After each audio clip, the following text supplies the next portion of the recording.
We have breaking news right now. Baseball legend Pete Rose has passed away. His death just confirmed by the Clark County, Nevada medical examiner. Rose was one of the greatest hitters in baseball history and holds a Major League Baseball record for all-time hits. But Pete Rose never made it into the Baseball Hall of Fame because he was banned for life for betting on games while manager of the Cincinnati Reds. Rose later admitted to betting on his own team's games, but said he never threw a game and never bet against his own team. Rose played in the majors for 24 years. Pete Rose was 83 years old. There's two things I learned that I could do. I could hit a baseball, and I think I can learn or teach a lot of people not to make the same mistakes that I made. When you go to spring training, and listen, I bring it, chat, I don't really care what y'all do. You should not be in the Hall of Fame. I don't care. You sign Article 21. When you go into every spring training, there is Article 21 on every wall. You do not bet on baseball. You do not bet on baseball. It is a lifetime ban if you bet on your team. It is a one-year ban if you bet on the sport in general. Like, you have to sign it. They say it in English, Spanish. They'll get it in any language that you want to hear it. Okay? To me, he knew what he was doing. He just didn't think he'd get caught. He's like, I'm Pete Rose. I'll do whatever I want. Now, if we want to play this back, Shoeless Joe Jackson, Black Sox. His numbers say he should be in the Hall of Fame. Why isn't he in the Hall of Fame? He got a lifetime ban. He died 100 years ago. Why don't we let him get in? We should. Oh, but we're not. He's so got what's my vote. different about Pete Rose? And Joe Jackson, there's less evidence on him than there is on Pete Rose. People say he didn't bet on him. He hit like 400 in that World Series. Played great. Right? Other guys admitted, yeah, we threw it. But he was like, I didn't have anything to do with it. But they still banned him for life. Why is he not in? Right? So, to me, it sucks. It's one of those black marks on the game, but also Pete did it to himself. And, R.I.P. Pete, you're funny as hell. Everyone said you're a good guy. I met you, I think, once or twice maybe, but it was real quick. But to me, he doesn't deserve it because he knew what he was doing. How did you feel about losing? Oh, losing sucks. I mean, that's, of all the records I have, the proudest record is 1,972 winning games. That's more winning games than anybody in the history of sports. You play the game to win. And, you get in trouble sometimes when you tell kids this, but not to the standpoint that you're a sore loser, but, I've been in situations, Graham, where we just won a World Series, and the guy we beat is in our clubhouse congratulating us. I couldn't do that, because I'm going to sit and analyze why we lost that game, where if the situation comes up the next time, we will win the game, and we won't lose the game. If you take losing in stride, you're never going to be a good professional athlete. You might be a good money earner because you're a good player, but I don't want you on my team. I want players who care about winning. I don't care who's watching you and I talk right now. If they got kids that are Little League players, okay, they feel better. I'm talking about mom and dad. They feel better if their kid got a base hit to win the game in a Little League game on the way home. The food tastes better. The phone call to grandma and grandpa is better, as opposed to striking out and going 0 for 4. When I was a kid, if we lost a game, my dad wouldn't even stop to eat. You had to earn that food, okay? So if we went into a prolonged slump, it was almost like going to Jenny Craig. A standing room only crowd in Cincinnati on its feet. First inning, Pete Rose against Eric Shaw. Ball one. Rose looking for hit 4-1, 9-2. And it's 1 ball, 1 strike. And he really had a confident rip. And that was a fastball in tight, which I think is the way that they'll try to pitch him since they were successful with it last night. If you have a lump in your throat, you're only human. And it's 2 balls, 1 strike on Rose. Everybody on their feet here in Cincinnati and a worldwide television audience watching these moments tonight here at Riverfront Stadium. 2-1 pitch from Shaw into left center. There it is. Rose has eclipsed Cobb. That's number 4,192.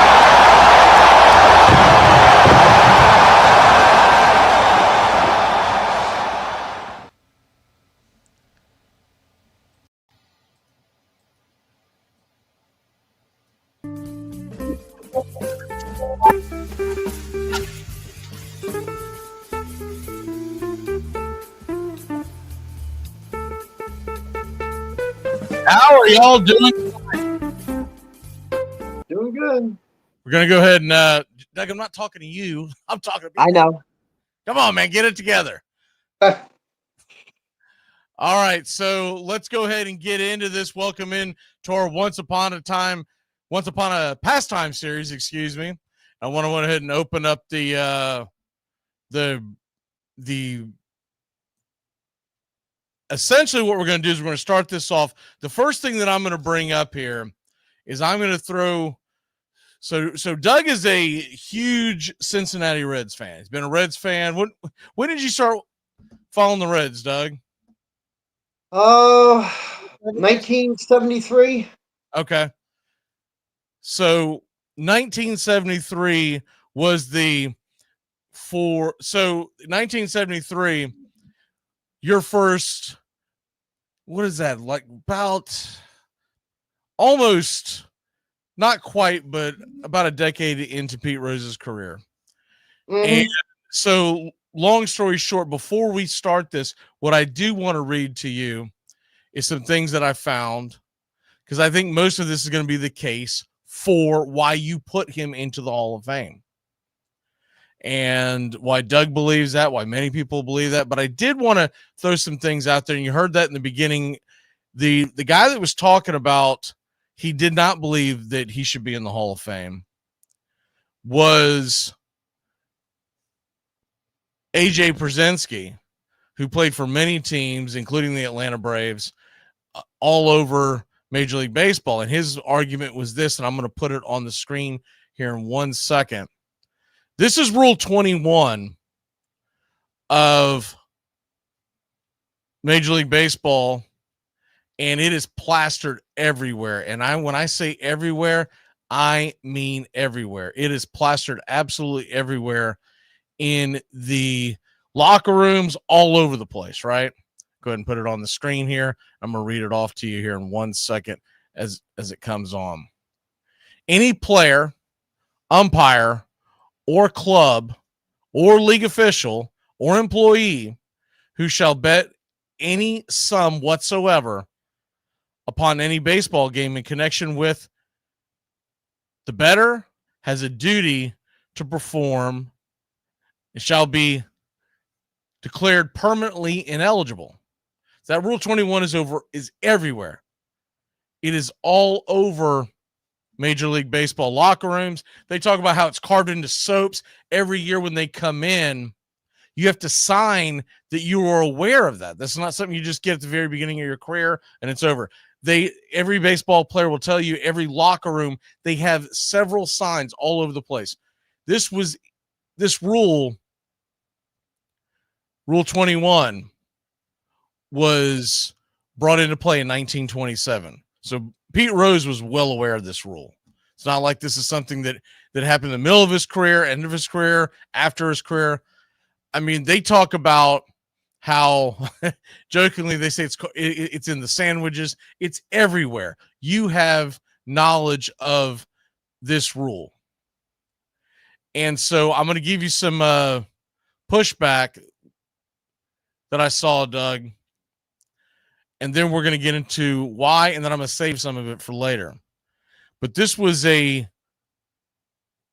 column that was written several months ago.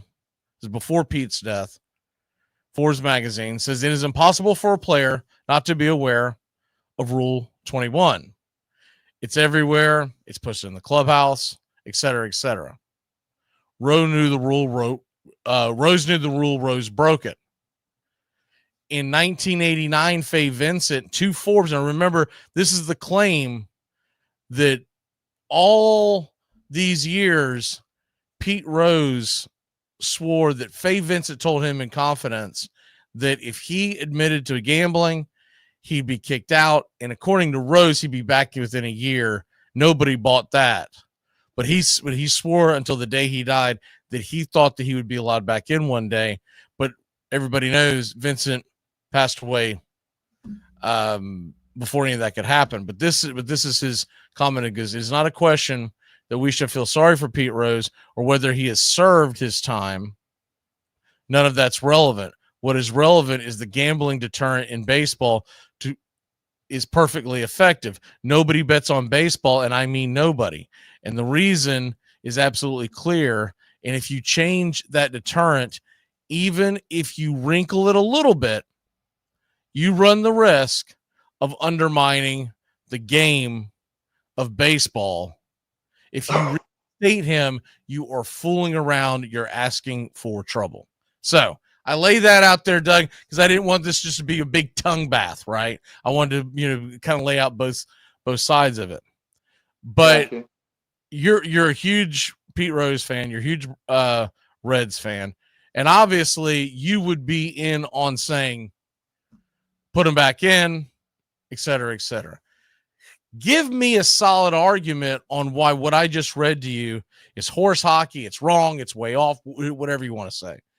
And the stage is yours, my friend. In this particular case, I understand the sensitivity of Article 21. It was founded out of what happened in 1919. Ironically, the Reds were in that World Series that was fixed.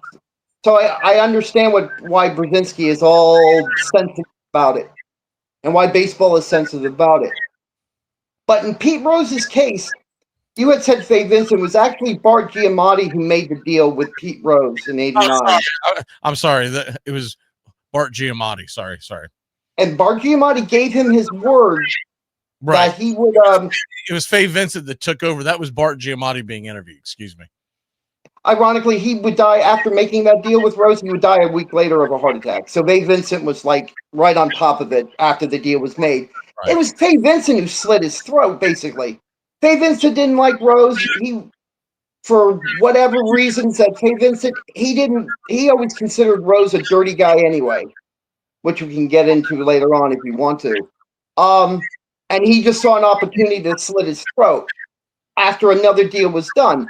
And that's why he always said that Faye Vincent had did him dirty and it was wrong to do, which he's right about. The deal was done. But where I can sit here and say, if Pete Rose were here today, I would say to him, the only thing with the Giamatti deal is that's according to Pete Rose. No one supposedly, nobody else was in the room. And I know Giamatti died right after, so I get it. But that was never acknowledged. So it's really he said, dead guy said, right?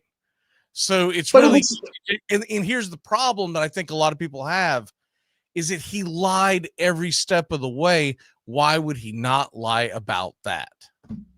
Well, I would, a little bit of circumstance. Why was Faye Vincent right after all this happened so quick to get that rule in to make sure that Pete Rose would never see the Hall of Fame? It was very quick. If you told me maybe 6 months after they further investigated, Pete Rose didn't keep his nose clean, kept causing problems, what rule? then I would say okay. But I truly believe that Giamatti made that rule. Doug. Yes. What rule did he put in? Because the rule I read to you was put in place in 1927. I'm sorry, I misspoke. I didn't mean rule. I just meant an exception for Pete Rose, a ruling that he made a verbal promise. Is all. I didn't mean to say rule. I apologize. Years before Rose was kicked out of baseball, that rule was put into play. And I know. No. He started putting the signs up in all of the clubhouses. As soon as that rule was put in place, now it's like an overkill. They're everywhere. But at the time, all the entrances and exits, they were told to hang them in everywhere. And not to mention, they had to sign it every year going into spring training of you. There's a million things that all these athletes have to acknowledge. Right. Okay, my understanding on Article 21, it is a ban, but not necessarily a lifetime ban. It says permanent. They came in and created an additional rule. Right, but it does say permanently. It doesn't say your suspension. It says permanently. So, so permanently would be a lifetime ban. I've got something on that, but we'll cover that in a second. But let's just say, for argument's sake, whether or not Giamatti made that claim to Rose or not, because we're never going to know. Now both of them are gone. Are But gone, Rose yeah. didn't bring that up until long after he was gone, right? And so it's really difficult to say. It'd be like me all of a sudden, nah, man, Doug said give me all of his money. He said, yeah, I swear to God he did. And your family's like, what are you talking about? And I'm like, oh, me and him had a beer one night. And no, see, so that's where all that falls empty. And I know a baseball fan, most baseball fans want to believe Pete Rose, and I get that. And most people want to pull for the employee, not the man, so to speak, right? Mm-hmm. But the problem is when you get into something like that, he agreed to that. He signed it. So yes, he did. Do I think that he thought Honest Engine he would get in one day? Yes, I do. But do I think he was told that by GM? Hell no. That was a BS line, just like when he said he didn't bet. Well, yeah, I did bet, but I didn't bet on baseball. Then he came back. No, I did bet on baseball. I didn't bet on the Reds. And then it was, no. I bet on the Reds. I agree. But I never bet on them to lose. And we still don't even know if that's true, right? Because they come out with it. They found receipts where he did bet on them to lose. That's a fair accusation now. Right. I'm just saying, according to him. Yeah, exactly. And the problem with those receipts is I don't know how accurate they are. Right. But so I think the real argument comes into, and anybody that's got any questions or comments, we do want to hear from you. I'm going to actually open up the phones here in a little bit and see if anybody's game to call in. This is the first time we've done one of these live, so it was a little clunky at the beginning. They screwed up my my settings on the application when we came on live, so I apologize. That's why I was running around like chicken my head cut off. But I realized nobody could hear what was being played, so I had to restart it. So that's why we came in with that long silence there at the very beginning. But Once Upon a Pastime series, we're going to be doing these every Sunday night. We're going to be Thursday night. We're going to be doing it live at 7 p.m. and they're going to last about an hour. We want to get done by about 8 o'clock because those of y'all who are sports fans are probably getting ready to watch Thursday Night Football. So we do want to get out of the way of that, right? But tonight we wanted to go over Pete Rose, and does he or doesn't he deserve to be in the Hall? Beav has a question. So if it's a lifetime ban, shouldn't the ban end when his life ends? Funny you should ask that. I'll go ahead and address that now. There is a provision that came out, and let me see when that was because I jotted it down. 2020, and it kind of snuck it under the rug because, from my memory, Doug, I think some things were going on in 2020. And so a lot of people don't remember this or realize this. In 2020, Major League Baseball shifted its policy to release the hold on banned players once they have passed away. Now, you see where this was going. They were opening up the discussion to bring Pete Rose in. Yes. But it never got to that point because you had the pandemic. This is shortly right after this was passed. I was looking at it the other day. I was like, when did they pass that? For some reason, I thought it was 2019, but it was 2020. So early 2020. So the pandemic hits. 2021, if you remember, we were still dealing with some of the pandemic stuff around different cities. And then when we go into 2022, when you think stuff like this could probably get addressed, we had the lockout. So they had so many things going on, they never got back to this. And had Pete lasted a few more years, I think you would have seen the discussion open up again. I'm not saying they would have let him in. I'm saying the discussion would have been real. Because why else would there be that provision opened up in 2020? There's only one other reason, is that was essentially the 100-year mark of Shoeless Joe Jackson and the 8 men out of the Chicago White Sox. So Brian's asking clarification. Yeah, it's the lifetime of the player, not the lifetime of Major League Baseball. Nobody gets in then. But in theory, because of that provision, Shoeless Joe has been eligible to be put up since 2020, along with Pete Rose, along with the other 8 men out, or 7 of the other 8 men out for the Chicago White Sox. And the reason why I'm going to go ahead and bring that up, and we'll go and cover that real quick, and then we'll jump right back into Pete Rose. There's so much we want to get into here.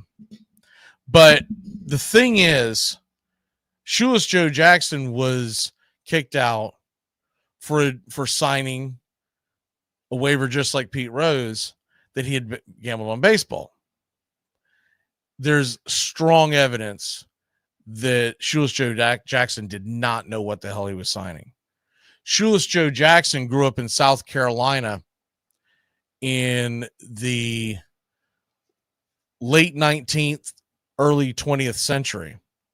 And Shoeless Joe Jackson, and it was known across the board, he was illiterate. Yes. So anytime that Shoeless Joe Jackson had anything to do, contracts, whatever, his wife was present. She could read and write. He could not. Mm-hmm. When he signed that, she was not present. Now, there's a lot of stories on why she wasn't present, right? Back and forth about whether or not it was a legitimate signing. Did he get coerced? Was he railroaded into it? Or did he know what he was doing? But the point is, he said, and she said, he didn't know what he was signing. He had no idea it was going to get him kicked out. So that's number one, Shoeless Joe Jackson. The other thing is, there's no proof that Shoeless Joe Jackson, nobody has ever came out and said that he actually took the money. The story goes, the money was thrown on Shoeless Joe's bed by his roommate. He never took it, and his roommate ended up taking the money. So he never took a dime from it because he decided he didn't want anything to do with it.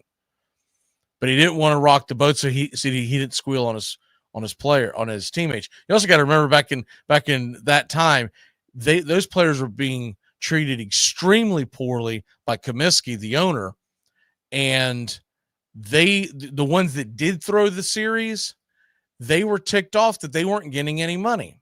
There were things like he was starting to take money out of their salary for washing their uniforms, so they decided to quit washing their uniforms. And that's where the original term, the Black Sox, was named, because the writers were calling them that because they were called the Chicago White Sox, but the writers were calling them that because they were going out there with filthy uniforms. So you understand why this happened and why the players took the money. But Shoeless Joe decided not to do it in the end because he told his wife about it. His wife said, you shouldn't do it, da-da-da-da-da.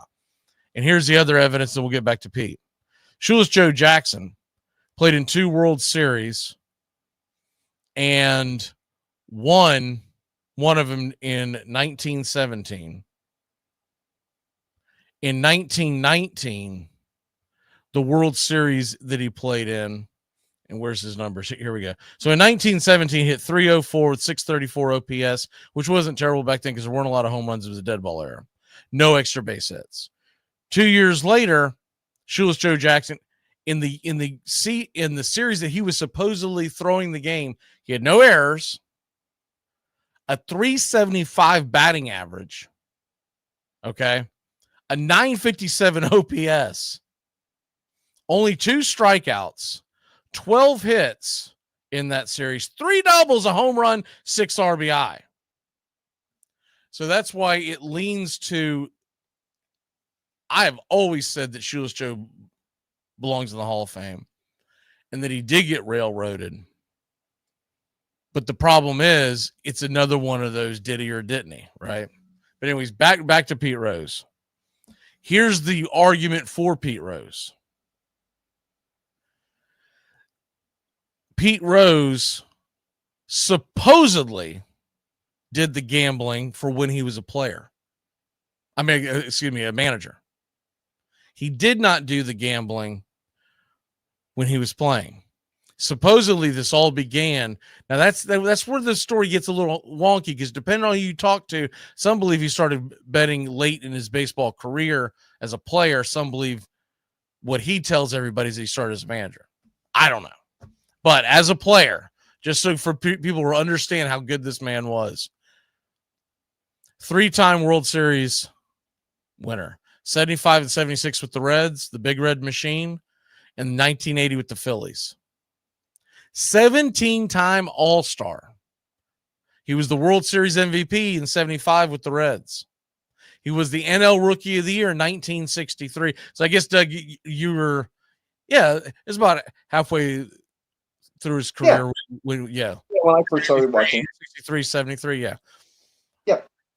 And he started playing mid-'80s, so yeah. 2 Gold Gloves in 69, 70. He really was not that great of a glove man, but he won those essentially off of the hustle that he's been known for, right? Exactly. But the Silver Slugger in 81. He won the Roberto Clemente Award 1976. We don't have time to get into all that.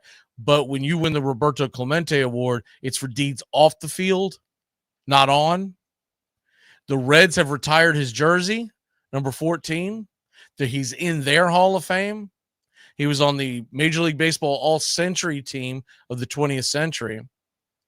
Where everybody knows he's the hit king, 4,256 hits, all-time leader. 3,215 singles, all-time leader, which makes sense. Mm-hmm.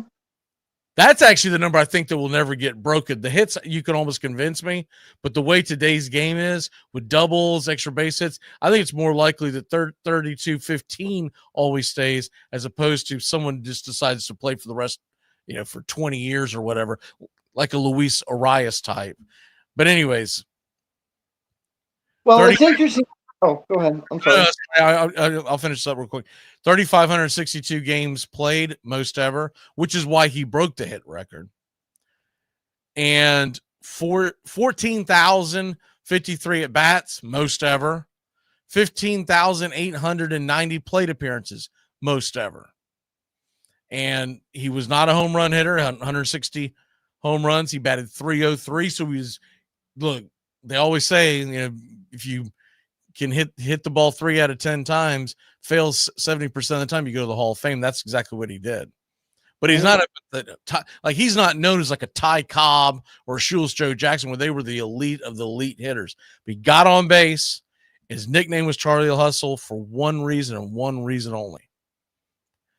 He was given that nickname almost as an insult because he was hustling during spring training games. And back then, the nickname Charlie Hustle was almost like a Bush League type of nickname. It stuck because that's how he played the game. All right. I'll give it back to you, Doug. Oh, yeah. He got that nickname. He was the minor league game at Crosby Field. It was Whitey Ford who gave him that name, and Whitey Ford couldn't stand him. Yeah, people don't understand. He didn't take it as an insult. I mean, he made it a part of his caricature. But let's think about this. When you think of Pete Rose, the most infamous picture of him is the head first slide, right? Many people consider he's the first one to do that. I'm sorry, do what? Oh, he was actually considered one of the first players to head slide first like he would. Yeah, and especially for people who didn't get to see him play on the regular, if you ever see a Pete Rose slide, they're all over the place. You can see him. He did that all the time. That wasn't something that was just like he would go airborne. It was like a belly flop. It was actually technically terrible because you could easily get hurt the way he does it. But he went in there, and it reminds me of a buddy of mine that, he was talking about someone that we were playing with on the actual field we were on. But I've always thought of this when I thought of Pete Rose, is that he went out there and tackled second base, right? He wasn't in there just trying to tag it. He went there, that thing's mine, right? And so that's what I'll always remember him for. And the idea that they never let him back into baseball. And it wasn't just the Hall of Fame ceremony, because Pete got tongue baths everywhere he went. Fans loved him. He almost became more of a legend because he was kicked out, right? If this never would have happened and Pete Rose gets elected into the Hall of Fame in the mid-90s, he's going to be revered, but it would have never gotten to this level. So you can make the argument that he's become more legendary, just like Shoeless Joe Jackson. As great as he was, you wouldn't have people still talking about Shoeless Joe Jackson 100 years after he played.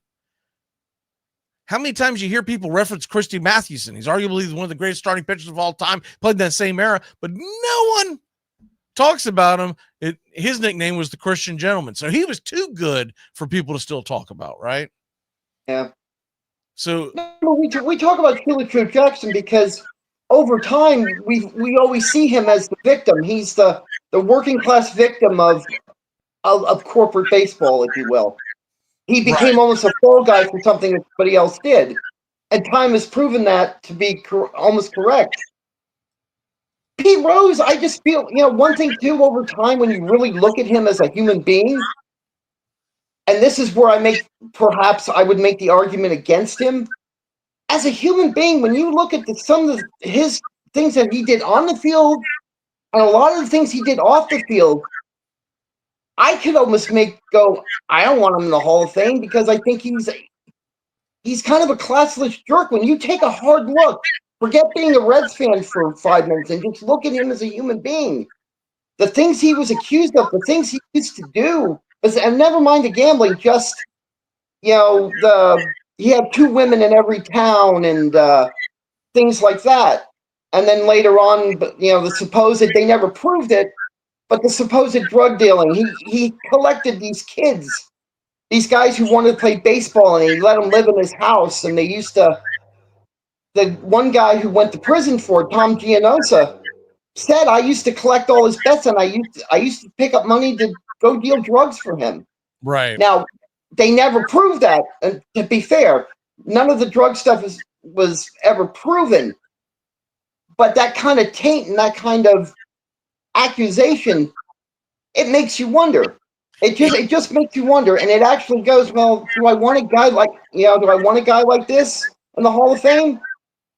So that's where. And see, the only problem I have with that is, and I know you're not defending it. What I'm saying is, pushback on that is, there are so many guys and gals in so many sports Hall of Fames that have done some bad stuff off the field. Yeah. That can't be the prerequisite, because if you're going to do that, you got to go back and then where's the margin of error? Where do you stop it at, right? Because then it comes down to what you believe to be bad conduct off the field. Because let's say it's someone like, I'll give you an example. A guy like Robert Parrish of the Boston Celtics, shortly after his basketball career ended, he got busted buying pot. And it's one of the funniest stories, because first of all, the guy had like no expression on his face his entire career. Is always just very, very, just always looked serious. But evidently he was smoking it up, and he got busted bringing in, it was a ton of pot. I can't remember the exact number, but it was a lot of marijuana coming through the mail, the USPS. And that's how he got busted. Dog sniffed it or something. But that was in the 90s. What happens 25 years later when now marijuana is legal across the board in a lot of states? Mm-hmm. Get a slap on a wrist. So for me, you can't sit there and say, well, this guy did this and this guy did that, because that has nothing to do with what he did on the field. Exactly. No, and I agree with that. I was just bringing that stuff up to bring a contrarian point. As far as Brzezinski, he would tell you that, just to give you an idea. So I was just being contrarian about that. I always thought it was funny earlier on at the beginning of the show, you were talking about, that he basically, about Giamatti giving him the deal that maybe he was fine. Always remember, the one thing I remember about Pete Rose, he lied to be a Cincinnati Red. He lied about his age to make the team. Right. I always thought that was just kind of funny. We were talking about what he was lying and telling the truth about, but the one lie we know is he was underage to play for them. If he's got 2 women in every town, he's lying to everybody. You know what I mean? He's not even telling the truth in each town. You know what I mean? So, yeah. Everybody that knows of Pete Rose, has watched him, you could always tell he was slick. You know what I mean? But Oh yeah. but that doesn't mean he wasn't a great baseball player. And now here's the even bigger thing. And it would have been greater to do it when he was still here. But I guess if the punishment is you never get to enjoy that, then now at this point, you're only punishing the baseball fan. Yes. Because Pete Rose goes into the Hall of Fame. I'm sorry, but you have to have a different ceremony. You cannot have Pete Rose going to the Hall of Fame the same weekend that 3 or 4 other people go in. It's not fair to the 3 or 4 other people. You almost have to go, you know what? On this date in Cooperstown, we're going to elect him in the Hall of Fame, and it's not going to be, it's usually what, in August. You would have to do it. You can't do it while the baseball season is going on because you got to allow anybody who wants to be there to be there. One thing that's a little rough about that is I've been to Cooperstown. I was actually there in October the year I went. Oh man, it's not exactly all sunshines and rainbows when you get into the winter months of. So I would think you'd almost have to do it maybe in March, early March, as spring trainings opens up. You hate to do it then. But other than that, you would have to do it like immediately after the World Series, right? Like as soon as I would think done. the World Series. I'm sorry, do what? Oh, I'm just saying that you would. I would agree that you probably want to do it after the World Series. Yeah, the only problem is I'm telling you, I was there in mid-October and it was freezing. So it's freezing already. It could be freezing, but maybe you get a year like this year where it's not as bad. But regardless, he's got to have his own day, and maybe that would be almost like an olive branch to his fans of, hey, he didn't get in while he's passed away, but when you do put him in, he's going to break the all-time attendance record. Obviously, I don't even know if you could do it in Cooperstown. I almost think you have to do it. Hell, you might have to do it in Cincinnati, right? Because you can hold a hell of a lot more people. But oh yeah, the whole city would show up for that, and then you'd have all the former members of the Big Red Machine are going to be there. The whole world, everyone who's a baseball fan, me and you would, we'd be there. We wouldn't be able to afford to get in, but we'd be way back on one of the hills. Yeah, I mean that's just one of those things that. And on that same day, you've got to put Shoeless Joe in, or that same year. You don't have to do it because he's been gone long enough. But I think you have to put Shoeless Joe in. You almost induct him on the same day, but the Shoeless Joe is like a very small appetizer before you go into Pete Rose.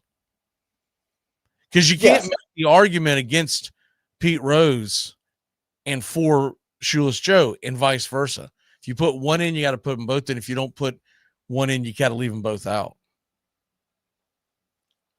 That's true. But here's the thing: there were a lot of guys in World War II in Major League Baseball that in the World War II, pre-World War II, they were lying about their age. Some of them end up in the Hall of Fame. That's true. That's very true. I mean, I just thought it was kind of a funny side thing that his whole career started because his uncle was a scout with the Reds, and he went in and begged ownership at the time, begged him to, and they sent another scout out to check. And I always thought it was ironic that this scout looked at him playing. He was playing in an adult league because he couldn't play high school anymore because he had flunked. He had been held back in high school, and he was too old. The team wouldn't let him play high school football or baseball anymore. So he played in an adult league in Cincinnati. And the scout went out and looked at him, and he goes, and he had said this too. He goes, he can't hit, he can't run, but he does hustle. So that actual hustle name actually goes back to when he was a kid playing in these adult leagues. But his uncle goes, no, sign him anyway. Just sign him to $10 a week. He'll play well for you. So if it wasn't for his uncle too, he would have been passed on. The great Bob Feller signed with the Cleveland Indians in the 30s, as a 16-year-old. He made it to the majors. His first year in Major League Baseball was 1936. He did not turn 18 until November of that year. Yeah. And then, of course, he missed quite a bit of patches because of World War II and whatnot. But there are also a lot of there's a guy that was actually from the Jacksonville area. I don't have the information from me, but when we do the Once Upon a Pastimes, I remember reading about him. He lied to get into the military because he wanted to go fight right after Pearl Harbor. Pearl Harbor. The date was in my mind. December 7th, 1941. He had joined up like it was that week, and I forget what the age difference. I believe he was 15, and he ended up serving, telling them that he was 18. And by the time he came back, he had kind of missed his opportunity to be he didn't end up in the Major League Baseball Hall of Fame, but he ended up in the Hall of Fame for the state of Florida for baseball. So the John can't believe people lied about their age to be able to fight in world wars. John, you hippie. John's such a hippie. hiding out in his bunker up in New York. I do want to play a couple of clips for you as we wind this up, but this one, I think this is a great one. This is Pete Rose explaining to you how to stay out of a slump. When you get into a lull, you never admit you're in a slump. Don't ever let a pitcher tell you you're in a slump. I would tell people you do one of 6 things when you get into a lull. You know what they are? Yeah. Okay. No, tell me. Closer to the plate, further away from the plate, up in the box, back in the box, choke up in the bat more, choke down in the bat more. Make it heavier, make it lighter. Never change your swing. Your swing got you to the big leagues. You change your positioning in the batter's box. Curveball's getting to you. Move up on it. You're not getting to it. Move up, move back on it. They're jamming you. Move away from the plate, because what they do, everybody charts every game that you play nowadays. Mm-hmm. And you're not going to go 0 for 20, Frank, mm-hmm. and have 15 at bats where you're pulling the ball and 5 where you're hitting it over first base. You're going to develop a pattern. And you make your adjustments based on the pattern that you developed over 20 at bats. So, yeah, it's interesting to hear.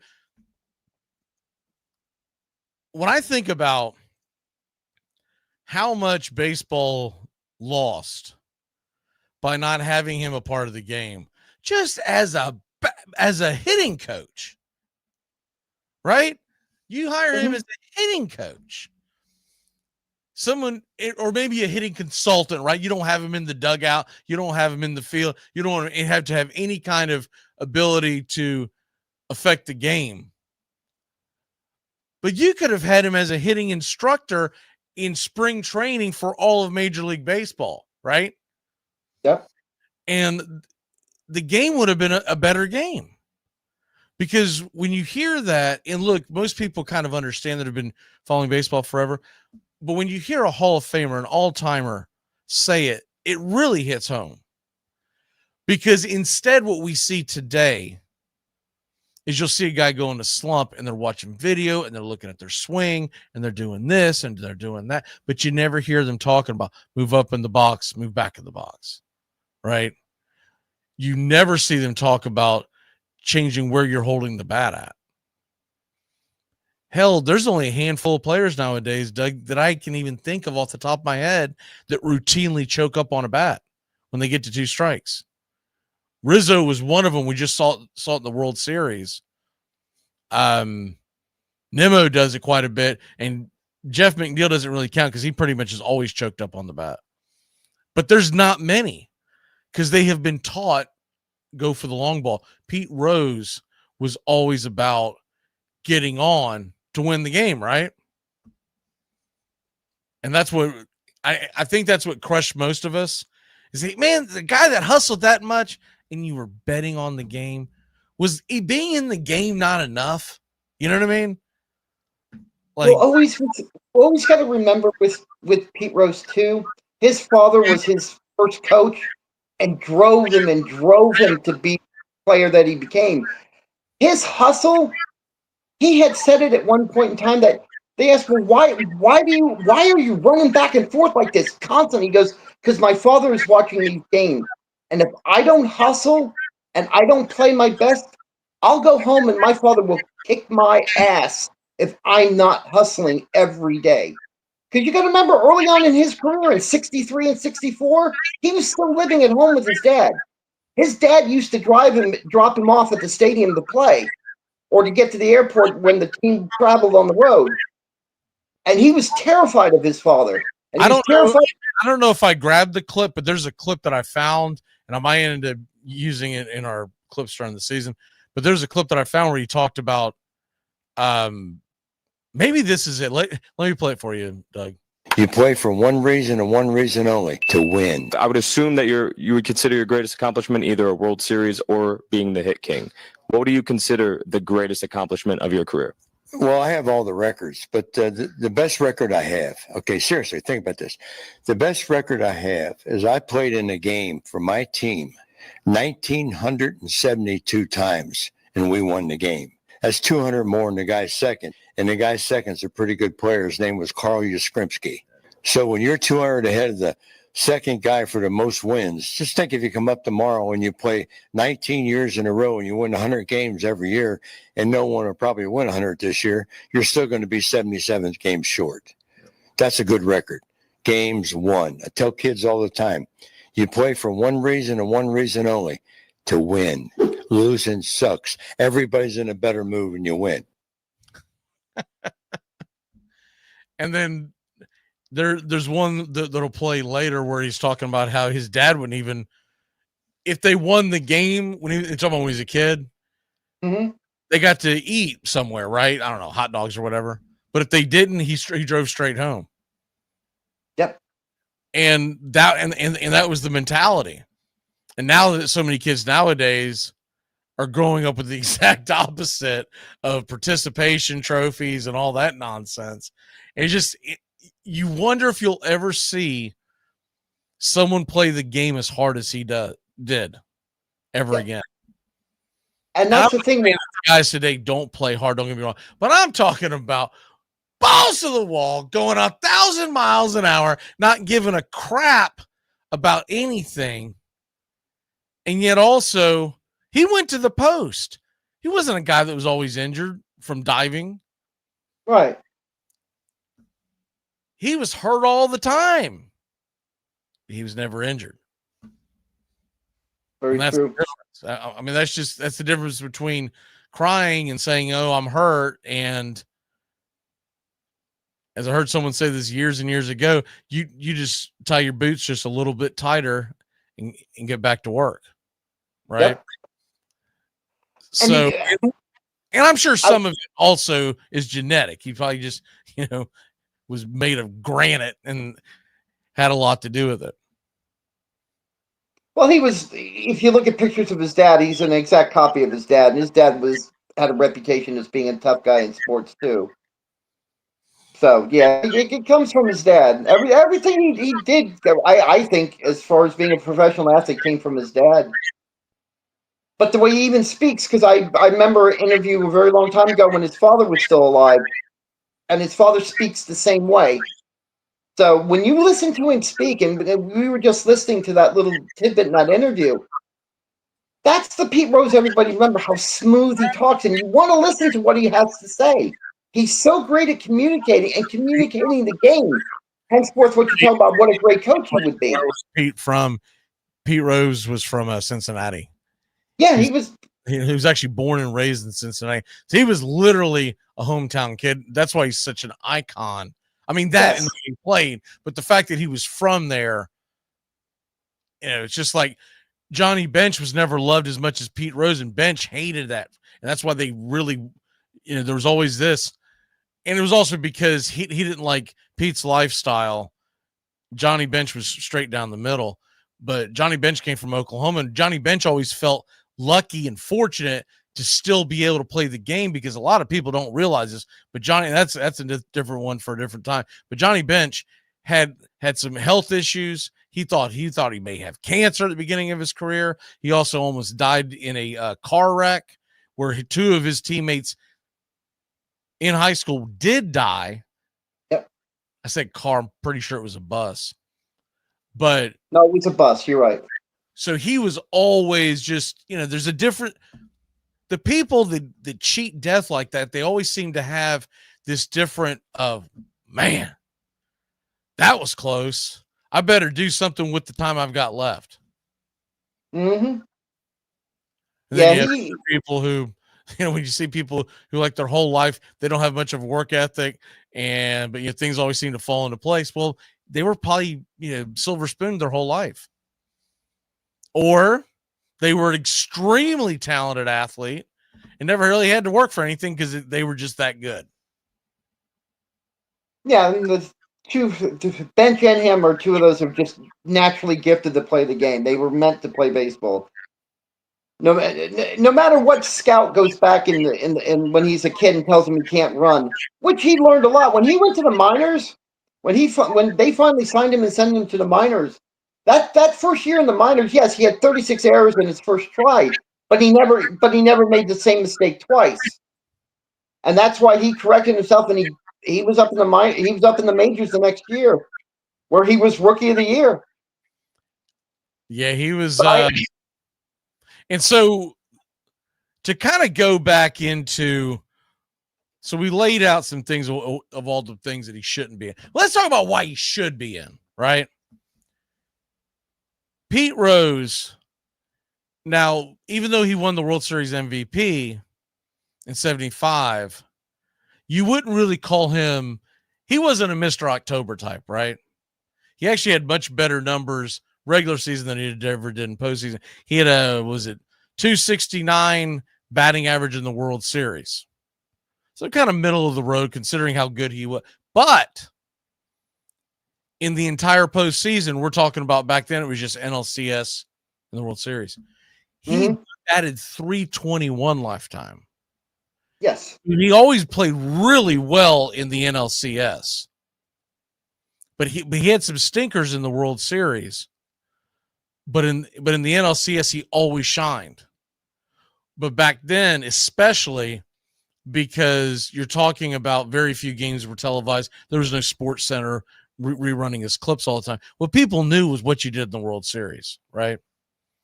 But as far as why he should already be in from the playing side of it. So he had one error in his entire World Series run. Yes. That error was in right field. Pete Rose wasn't really a right fielder. They put him out there because they needed a right fielder out there. The rest of his career is primarily left field, first base, and third base. From 1972 to 1983, Pete Rose had a 1,000 fielding percentage in the postseason. Man, that's something. Yes, it is. As often as he was in a postseason play, that was something. And I always remember his.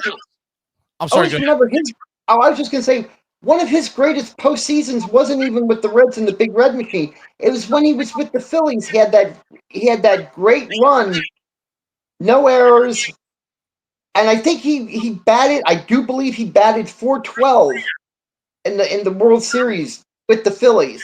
Even though, now granted, that was Mike Schmidt's Phillies, but right. And he played pedestrian most of the season, but he had that big shining moment.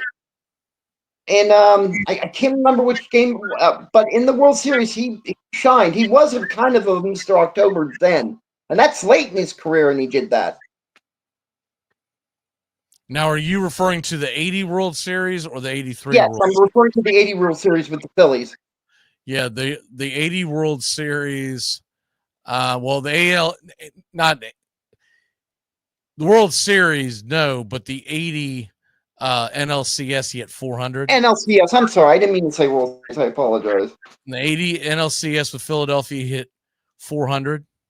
Yep. The 83 NLCS, he hit, was it 375? Yes.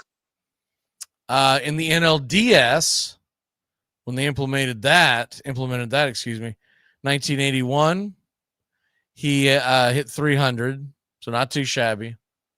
But just to give you all an idea of what he did in NLCSs, and these are year by year. So let's see. His first one was 1970, but he didn't do well. Hell, the team didn't do well. So I'll put that as an outlier. 1972 in the NLCS, 450 batting average with an OPS of 1126. Wow. That's lights out. 1973 in the NLCS, batted 381. They didn't make it to the World Series. 1975 NLCS, 357. And in 1975, he hit 370 in the World Series, which how he ended up with the MVP. Yep. He also had a home run in that series, and he also, 8? I wish they would put the OPS together. Here we go. 966 OPS. That series. In 1976, NLCS once again. 429 with 1181 OPS. Yep. He had a home run in that series. In the World Series, 76, 188. It was terrible, but his team still won. And then 80, he hit 400 in the NLCS. And 83, like we just talked about, hit 375. All in all, Pete Rose had 5 home runs in the postseason. When you're talking about much fewer rounds, and we're also talking about a game that was different and a player that was not known for home. I mean, he had 160 home runs his entire career, 5 of them in the postseason.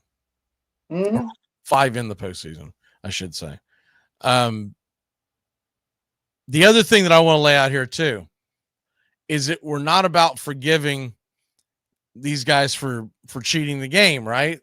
They're betting, da. But explain to me why Jeff Bagwell, Craig Biggio, and Pudge Rodriguez are all in the Hall of Fame, because every damn one of them are expected to have done steroids. In fact, Pudge Rodriguez, there were actually reports of guys who saw him take the injection from one of the trainers when he was a Texan. Mike Piazza, that's another guy that was always suspected because he was in his late 20s, early 30s, and one of the signs of steroid use is Mike Piazza, every time that he took off his shirt, he's interviewing and whatnot, getting the camera pushed in his face. They said he had a ton of back knee. Not to mention the stuff they saw in his locker. Who was the other one? Well, there's some of the others, but I'm going to say this. When everyone cries to put Barry Bonds, Roger Clemens, Mark McGwire, A-Rod, Manny, all in the Hall of Fame, you got to put Shoeless Joe and Pete in first. I agree. And that's where I jump back to he belongs in the Hall of Fame. John brings up a good point. What about all the Houston Astros and all their cheating? Hell, I'm going to say something's not very popular. What about the Boston Red Sox in 2018? They were cheating with Apple Watches. Same thing. It was the same thing as opposed to the trash can. And that got swept under the rug big time. I don't know how the hell that got swept under the rug. Yeah, most people have forgotten it. What? I said most people have forgotten about it. Nobody talks about it anymore. And for people who want to know who was on that team, Mookie Betts. Unfortunately, Chris Sale was on that team as well. But well, I was about to say. But when you bring that up, I just say, man, why are you always bringing up old stuff? But yeah, if you're gonna hold all these people these holier than thou standards, you got to hold them all. So how did these guys slip through the crack? Bagwell, Pudge, Biggio, Piazza. How'd they slip through the crack? They got put in the Hall of Fame. There was never any pushback. And then you come to Pete Rose and people will sit there and they're just going to die on that mountain, die on that hill, as they say. Yep. but I would make them all, thinking about it overall, I think those people that, take it to the mountain, and Major League Baseball, I will even call out the Cincinnati Reds. They're all hypocrites, especially now. We live in an age now where, we talk about it every Saturday. We talk about who we're going to bet on. Sports betting is legal in every state, and we all do it.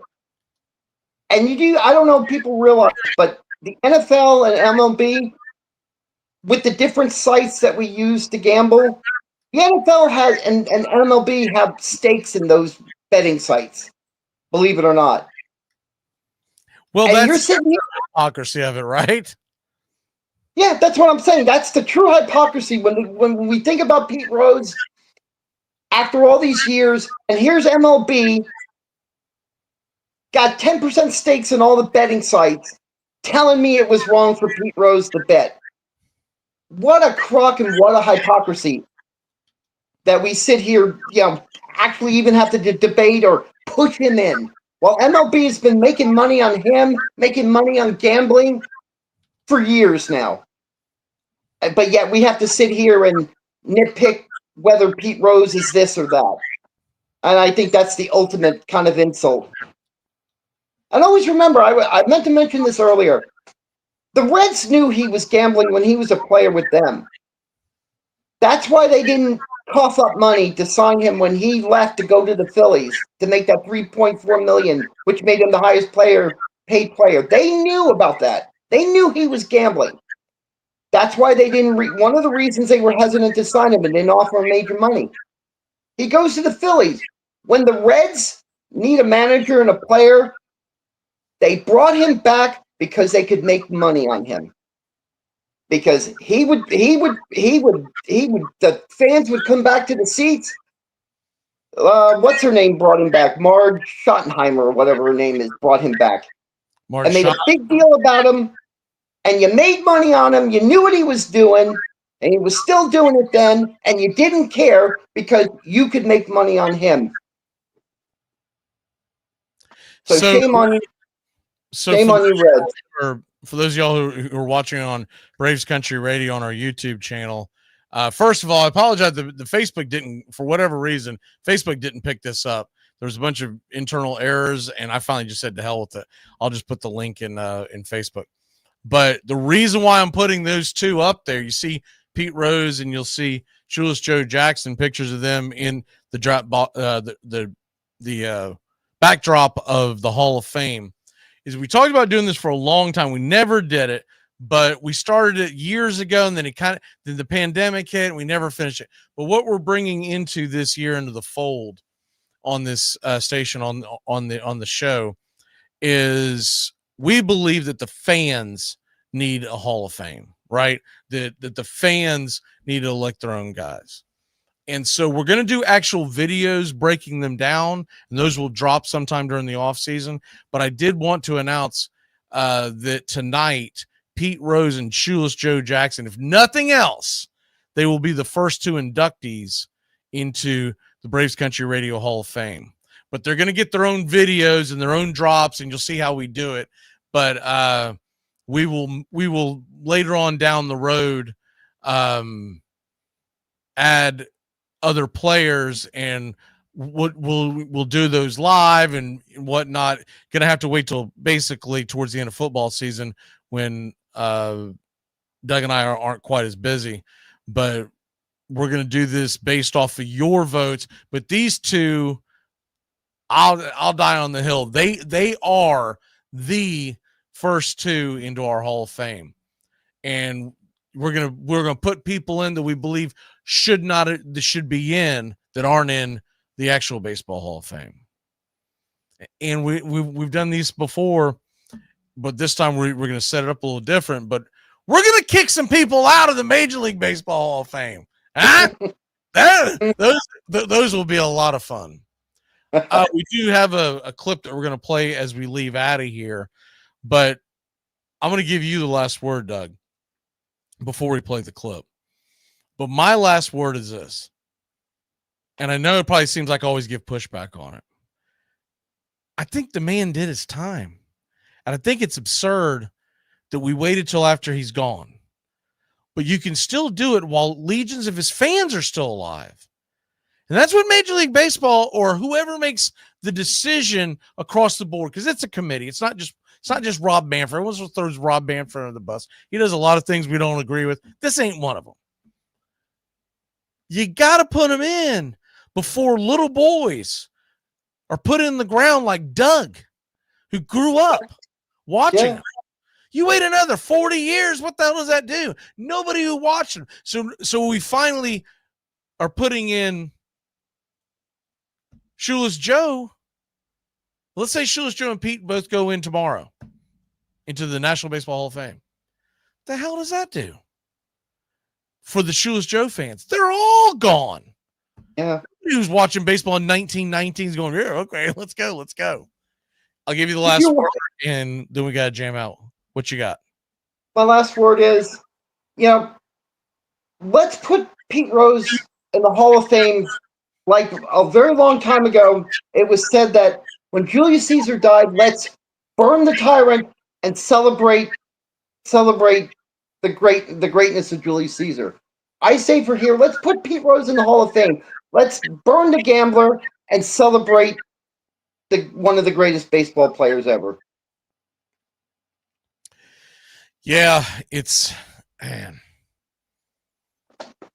too little too late, in my opinion, for Pete, but for his fans. Man, come on, baseball. Oh, what a great event it would be. They always think it's going to be a black eye on the sport. It would be a huge celebration. You know what I've had time to think about. You know what I would do it, Doug? Duct him the day after the All-Star game. Yes. Wherever the All-Star game is. Preferably, let's put it in Cincinnati. But wherever the All-Star game is. Or maybe you could move it to Cincinnati the next day. Because that's the one day of the entire year there's no major professional sport playing. Yes. All eyes would be on that. Or you could wait an extra day. You don't play any game on that Thursday because they're doing like one or two now. All eyes would be on that. And how apropos would it be? Me and Doug pick. I mean, that's all I'm asking. Yep. Same here. All his fans. People who were born in the 30s and the 40s, 50s, 60s, 70s, 80s, 90s. Well, not 90s, obviously, but there are a lot of kids who grew up in the 90s who are still Rose fans because they heard the stories. All right, we're going to fade out of here. Remember, tomorrow, Fridays, 5:20 p.m., we are doing Braves Country Radio, and then, of course, we'll see you on Saturdays on the football show. Great job, Doug, and thanks for everyone tuning in. We'll see you tomorrow, 5:20. A lot to go over in the world of baseball. This has been the Once Upon a Pastime series. Hit down the left field line toward the corner. It's bouncing off the wall. Fielded by Cruz. Here comes Rose around third. It'll take a perfect play. The throw to the plate gets away from Magee. Rose scores. The ball was there in time. The catcher couldn't come up with it. Pox on all the damn houses of all of those Pete Rose critics. I can't stand y'all. Y'all make me sick. This is this nation, the unforgiving nature, how judicious we are, or just how we try to change things up for our own liking. It really is disgusting. This is the all-time hits leader, right? Let's put stuff in perspective here. 23 years in Major League Baseball, all-time hits leader, held the record in games played, plate appearances, at-bats. What we're talking about that he's been banned from baseball is him betting to win on his own team as the manager. Because of what he did as a manager, they tried to erase 23 years of commitment, of excellence. Do you know what I say about Pete Rose? He has the greatest nickname for any sports figure in history. How can it get any better than Charlie Hustle? How can you get a better nickname than that? Right. Literally known as a superstar because of effort. Because of effort. And back then you wouldn't get paid that kind of money. Do you know that for over like a 10-year period, he played like 96% of his games? It's 162 games a year. And the man played 96% of those games, okay? As a player, it is undeniable what he did. And because he bet as a manager, what you said was, we'll take your gloves and we'll take your cleats and we'll take all of this. And oh, by the way, but we ain't taking you into the Hall of Fame. In 2016, you can let the Reds induct him into their Hall of Fame, but you can't put him in Cooperstown, okay? Who the hell do they think they are? And to watch the American public let these hypocrites get away with literally trying to eradicate and erase him from our memory, knowing they profited off of him. Remember, those games was aired. We had the 44-game hitting streak. That was aired. When he sat up there was breaking records, it was aired. When he was in the World Series, it was aired. When he passed away yesterday, what did we do? We put him all over the screen. You think people weren't watching? You think the networks don't benefit from talking about him? But we want to act like we can forget him for the Hall of Fame when he produced for 23 years in this country. When we talk about the land of second chances, and you talk about forgiveness, and you're talking about people make mistakes, murderers have been let off quicker than Pete Rose has. In 1999, he got a standing ovation in Atlanta during the World Series. Remember that? They gave him a standing ovation. The American public said, bump all that. We want this man here. We know what he did for the game. We know he hurt himself. We know that wasn't a good look, but it shouldn't erase 23 years. Pox on all their damn houses. Right? They better not make any mistakes. They better not make any mistakes. Don't forgive him, y'all. Don't forgive anybody in baseball who couldn't forgive Pete Rose. None of them. Well, back in the 70s and 80s, I wish I'd have had an interpreter. I'd be scot-free. Listen to the hand. Standing ovation again for Pete Rose. Line from the left side field of the base. The ball gets away from Demir. Look at Pete run. He's going to wind up at third base.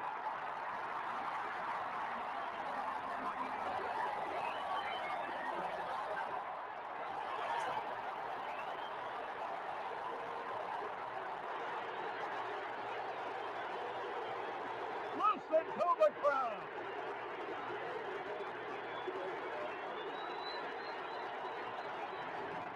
They're near. Pete Rose hitting the ball into left center field. Rita scores easily, and they're going to isolate on Pete Rose, watching him, and the patented head-first slide, a Pete Rose classic.